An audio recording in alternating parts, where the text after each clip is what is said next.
Because of out-of-control crime in the nation's capital, President Trump has federalized Washington, D.C.'s Metropolitan Police Department, the MPD, and deployed 800 members of the National Guard. Joining them as well are law enforcement officers from various federal agencies, including the Park Police.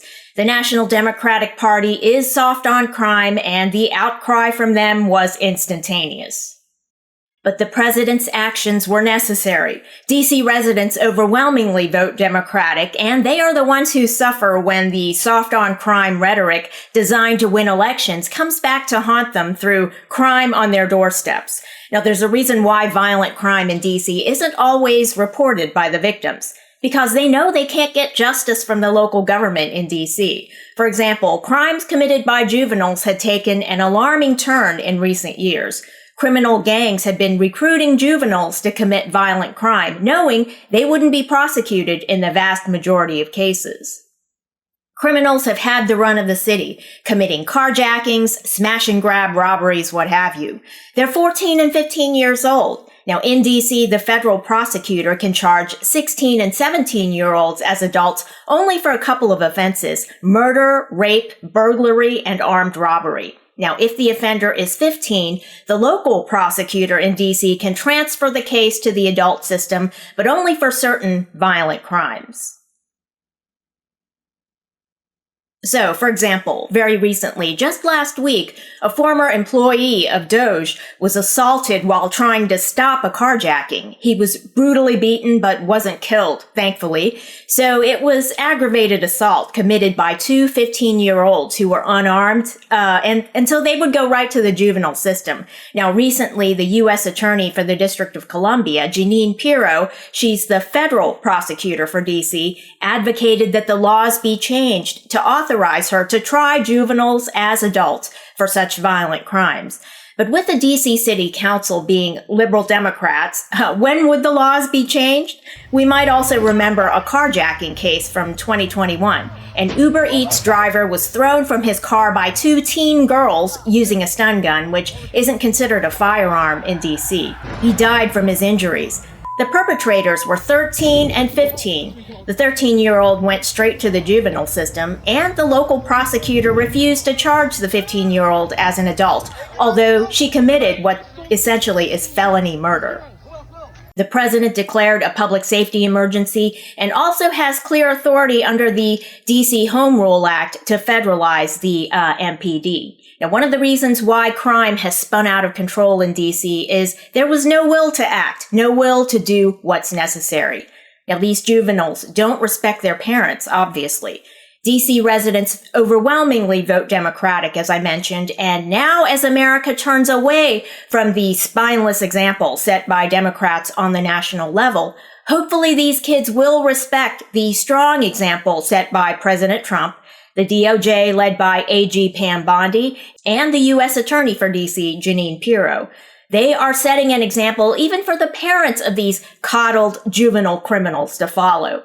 These recent moves to federalize the police in D.C. only portend great things in our nation's capital. And now, for a TV show review. I just watched the first 2 episodes of Alien Earth, which takes place in Ridley Scott's Alien universe. The show was created for television by Noah Hawley.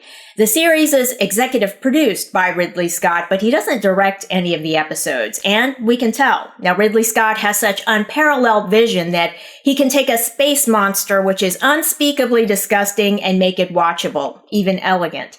Now, most directors don't get that part. They think they have to make the monster so disgusting that viewers look away, but what would be the point of that?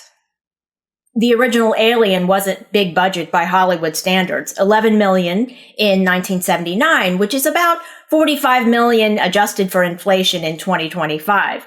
The OG Alien doesn't bother to show us every nook and cranny of the spaceship, the Nostromo. Those shadows, in fact, are where the monster could be hiding. Now, each scene in a Ridley Scott film is like a painterly masterpiece composed of just a few elements.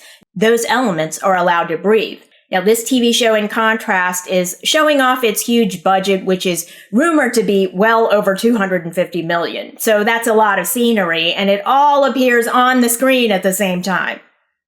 Let's go to the premise.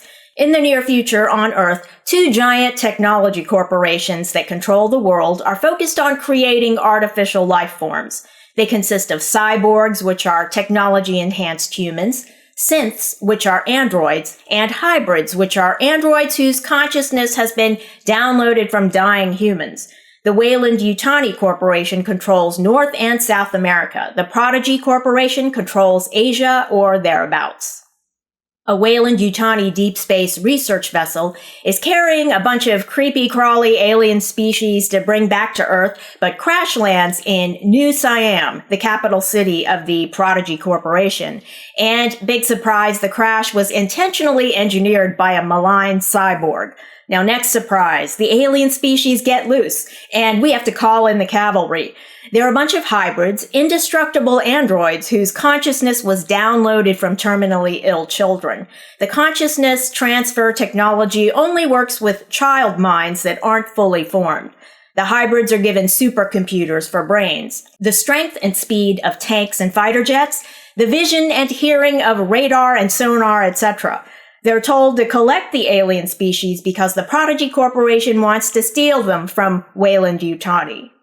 Prodigy is run by a genius named Boy Cavalier, played by Samuel Blanken, who portrays him as a mashup of Elon Musk and Steve Jobs. The hybrids, who are super soldiers with the minds of 12-year-old children, aren't given that much to do in the first two episodes. Who would take them on, right? Sydney Chandler plays the main hybrid, Wendy. She's on a quest to reunite with her brother Joe, a medic for the Prodigy Corporation. He's played by Alex Lawther. As of yet, there's no Ellen Ripley on the show, the vulnerable human whose indomitable will to survive defeated a monstrous species intentionally engineered to wipe out humanity. Now, we learned about the origin of the alien monsters and their purpose from the prequel movies, Prometheus and Alien Covenant, both directed by Ridley Scott. I watched Alien Earth on Hulu's ad-supported tier, so I was subjected to commercial breaks which unfortunately advertised a supernatural horror movie several times while I was watching these two episodes. I had to turn away from the screen and turn down the sound during the commercials. The Alien movies are marketed as horror, which is why they advertise the horror movie during the TV show, but Alien isn't supernatural horror. It's the monster movie genre set in outer space. That's very different from supernatural horror. It would be great if Hulu would choose commercial breaks that aren't so jarring and unrelated to the show in which they appear. This TV show, Alien Earth, isn't that bad. I was undecided whether to continue watching, but the commercials for supernatural horror that appear throughout these episodes have persuaded me to not continue watching. They were more horrifying than the TV show, which isn't all that scary. I thought the show was tolerable, but not so entertaining that I would upgrade my Hulu subscription to no ads. Thanks for watching, and if you enjoyed this video, leave a like and don't forget to subscribe.